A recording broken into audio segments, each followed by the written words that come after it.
What's up guys, YGO Strats. I'm going to be going over the Cosmo archetype. So this video is going to be a profile. I'm going to have a link in the description and popping up on an annotation right about now-ish to link to a discussion video for the Cosmo archetype, what I feel about it, because I'm really hyped for this archetype right now, and all that fun stuff. So without delaying any, because we'll keep the discussion for the next video, right into my profile. 40 card main deck, 15 extra deck, the classic. I'm running one copy of BLS because it's BLS and I do run darks and everything is light. It's easy enough to get the darks in the graveyard, which I'll explain in a moment, so BLS exists. I do find it can be a little bit cloggy, but I also feel that we'll get a Bad Witch card eventually, which will be a dark, so you might see this seeing more and more play depending on how the archetype evolves. Other card, Cyber Dragon. This is one of my tech cards. Fantastic. It's a light, which means it goes well with BLS. It's a machine, which means it fits the rest of these archetype. The level 5 in this archetype, I guess I should say. 2100 attack isn't bad, and because it can special summon, it doesn't eat up your normal, which means you can play Goodwitch, which is our ace card. Sorry, not Goodwitch, fuck Goodwitch. Farm Girl. Farm Girl is our ace card. Another one, Ghost Ogre and Snow Rabbit. I can't believe I paid for these, but I did, and there's no going back, and my wallet is dead. Fantastic card, though. Destroy a monster, but doesn't negate its effects, but that can be more useful. It can also stop spell and traps from activating their effects, that sort of thing, and that will quote-unquote negate, because if it isn't face up, if a continuous spell or trap is removed from the field, its effect won't resolve because it has to stay on the field, so that's not too bad. And then a level 3 tuner Psychic makes it valid for emergency teleport. It's just a great card to have, and you're going to see a lot of the expensive builds running one or two of this card anyways. For my Cosmos, I'm running 3 of everything.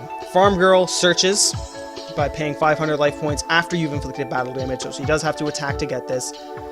Goodwitch is 500 life points, and you can flip one monster your opponent controls from face-up position attack or defense into face-down defense. Sliprider is level 5. When he's normal or special summoned, target one spell or trap on the field and destroy it. And then Forerunner is our ace card, really, I guess I should say, our main beat stick win condition guy. He's untargetable by my opponent's card effects. During our standby phases, we gain 1,000 life points and level 7, 2800 attack. In terms of their other effects, the ones that are like archetypes generic across the entire archetype, all our psychic monsters have the effect that during either player's turn, you can banish it and special a Cosmo monster of 1 level or higher. 1 level above or higher. So Farm Girl can pull out any level 4 or higher Cosmo monster. Goodwitch can summon any level 5 or higher Cosmo monster. I can imagine a level 2 and a level 1 will pull out a level 3 and higher and a level 2 or higher. So it's great. It's on either player's turn. You can mitigate like they bottomless Farm Girl, fuck it, tap out, pull out a level 4 or higher. And then the bonus for our machines, whenever they're destroyed and sent to the graveyard, you can banish them from the grave and special summon from your deck. So with Sliprider, you can special summon a level 4 or lower. With Forerunner, you can special summon a level 6 or lower. So any level lower than that. So Forerunner can get out Sliprider, and then, you know, Sliprider can get out Goodwitch or Farm Girl. So like it's open to do whatever. Because we have only these cards, I am running 3 of each. You might see these numbers change as the deck gets more and more cards, because you might find Goodwitch to be not as optimal as, say, the level 2, depending. We'll see how it works out. Yeah, I like all of these. I'm liking them all at 3 at the moment. I don't find it too bad because of the field spell, which I'll go over in a bit. And then finally, I am running 3 Krebons. This is my dark monster, and with emergency teleport, it's not hard to get on the field, and then into the grave for BLS. And just being a level 2 tuner helps open Synchro plays, plus the fact that it can negate attacks means you can kind of sit there and wall up a bit for the next turn. And my last monster is Serene Psychic Witch. When it is destroyed and sent to the graveyard, you can banish a Psychic monster with 2,000 or less attack from your deck, and during the next standby phase, yours or your opponent's, you can special summon that monster. So it gets out everything in the deck. It can summon itself. You can Goodwitch, or you can Serene Psychic Witch into Psychic Witch, and then, you know, the next turn, if it's destroyed again, pull out another monster. I've never done that. I don't know why you would. Obviously, the main thing this does is pull out Farm Girl, if that is the obvious play.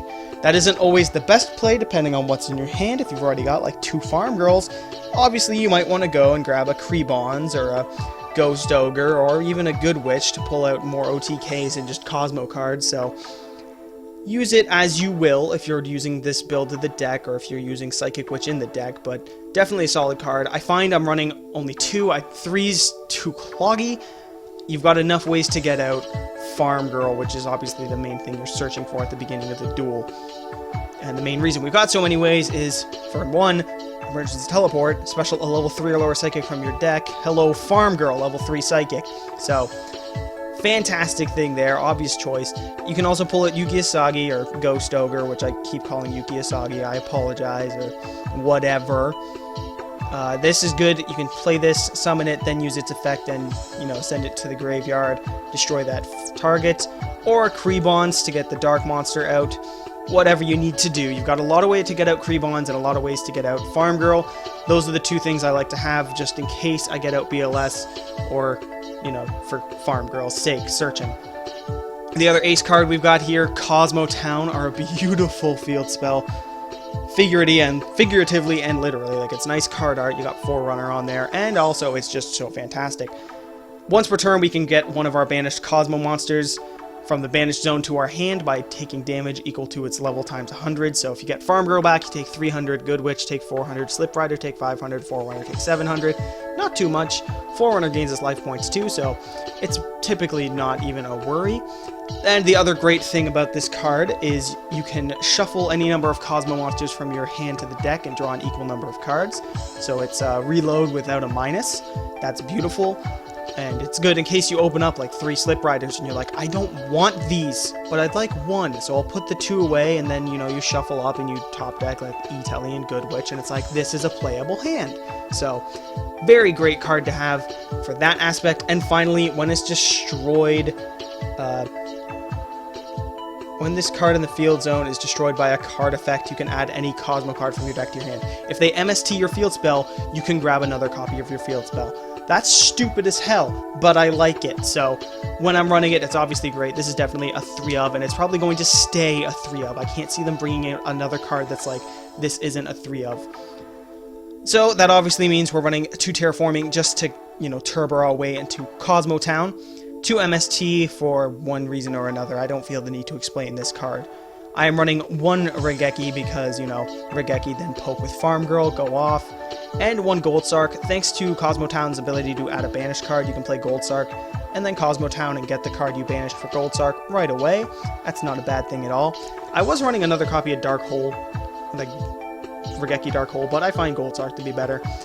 You might find that you like this deck having the Raigeki 2 Dark Hole combos, whatever you need. Obviously, every deck's to your preference. I'm finding it works good with just 1 Raigeki. For my trap lineup, I'm running a minimal one.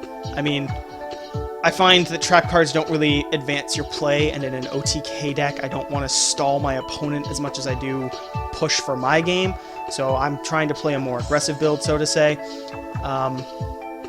So I've got 2 Mirror Force in case I've got a Farm Girl on field and no Cosmos in my hand in the direst of situations, just to keep it alive 1 more turn. I've got Fiendish Chain to negate effects and all that. Vanities to stop them from summoning, because once you've got like 1 or 2 Forerunners out, it can be a bitch to get rid of. And then Solemn is pretty self-explanatory. For my extra deck, it's really, up in the air. It's been changing a lot lately, so I'm just going to go quickly over what I've got now and what I've seen that might change later on. I do find that level 5 can be gotten into.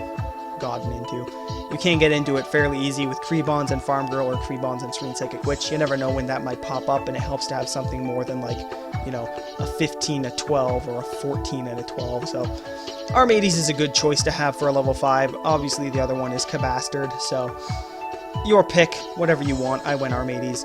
For my 6s, I've got Goyo and Vulcan. I'm finding 6 is another one you go into because, Goodwitch and Krebons, or Yuki Asagi, Ghost Ogre, and Farm Girl, or Ghost Ogre and Serene Psychic Witch. It's just there's a lot of 6s options to go into there. So I'm running Vulcan and Goyo. Goyo is the obvious choice. Vulcan bounces and isn't bad. Get back a Fiendish or bounce Kozmotown or whatever. Dire plays mean, dire situations make dire plays. Make the best of it. Another good choice might be No Thung, the Starlight, burn 800 and, make 1 monster lose 800 is not bad. Or Gravity Warrior might be good depending on what's going up. Good 6s all around there. I'm going with Vulcan and Goyo. For my 7s, I'm running Blackrose to nuke the field over this one because I'm finding generally if I'm going to be playing against a deck that's pulling out higher level ones, I prefer Clearwing over Moonlight, but that's personal preference. You can go either or. I'm running one Ancient Fairy Dragon because I like being able to get rid of the field spell, add another copy of the field spell thanks to Ancient Fairy's effect, and then add any Cosmo card from Cosmotown's effect, plus 1,000 life points. So I'm finding this great. Another good one would be Ancient Pixie. That's up to you which one you like better. I'm going Fairy. I play Michael, the Arch-Lightsworn, because 7s are super easy to go into in this deck because Krebons and the level 5s. Or Goodwitch and Ghost Ogre, it's just all that good stuff. They're lights, everything except Krebon, so you'll always meet the requirement for it of a non-light tuner no matter what. Just a good thing to have. Banishing, and yeah, not bad, level 7. Clearwing, like I said, is the preferred choice for me. 2500 beater, not bad, and just such a solid effect. One of the better cards to come out of Crossed Souls. And it just looks kind of cool, Serpentine-like. I'm playing Crimson Blader, mainly for like the mirror match and whatnot, and just, again, stopping the higher level stuff in general. Don't let them get on the field. My main 8 that I go into as of now is Hot Red Dragon Archfiend, just to blow up all of their attack position monsters. The only time I go into the 8s is like when I'm in Desperate, and typically Hot Red Dragon can get you out of Desperate. So I am playing Thought Ruler to get life points back because he's a solid level 8 Psychic. I'm not finding life point issues as much as I thought I would. Forerunner's great for it, so he might come out depending. We'll see where the deck goes. I'm playing Scrap Dragon because I saw one combo that I have never even used once, so he might come out, but you never know, where you play Scrap Dragon and then pop Sliprider, and or even like a Forerunner, because it's just opponent's card effects that you can't target it. And then, you know, Forerunner would, like if you were to do this, summon Scrap Dragon, pop Forerunner, and then use Forerunner's effect, and you can summon Sliprider. You'll pop one card with Scrap Dragon's effect, you can summon Sliprider, pop a spell or trap, and then, you know, obviously you can start doing attacks 28 and 23. Not bad at all. Great thing to have, but I have never done it once, so we'll see where it goes. I am playing Leo because Ghost Ogre plus Forerunner, depending on what's going on, might be a good play, or Krebons and a BLS, you never know. Fiendish Chain exists, depending on what's going on, or you just need a 3100 to get over something else. And then I am running one copy of Trishula. I might drop Trishula because I'm finding anytime I go into Trishula, it's a forced play. It's not what comes about. It's like, oh wow, if I played E-Telly here, I could make Trishula, and then I make it, and it's like, well, that wasn't the best play. I just wanted to play Trishula because it's like my favorite Synchro card. So you might think that's stupid, but like anytime I can go into Trishula, it involves Ghost Ogre and a Farm Girl, because like the only other option is Ghost Ogre and 2 Serene Psychic Witches, and at that point, that's like, you're not winning anyways. Honestly, like, you're probably not winning anyways. Goyo might be the better choice there, whatever, or, you know, Ghost Ogre and 2 Farm Girls. And it's like, I don't want to put, you don't want Farm Girl in the grave. You want her banished or in your hand or on the field. No graveyard. So I'm finding that Trishula might come out depending. And then for my extra deck, my Exceed monsters, I'm running one Draco Sack just because I do play 3 copies of Forerunner and 1, 2, 3, 4 level 7 monsters of Clearwing, Michael, Ancient Fairy, and Blackrose. Obviously Blackrose doesn't count because he's just on the field and nuke, but 6 level 7s, I figured, you know what, a level 7 might not be bad to go into. Big Eye's a good option for that. Draco Sack's a big option for that, obviously.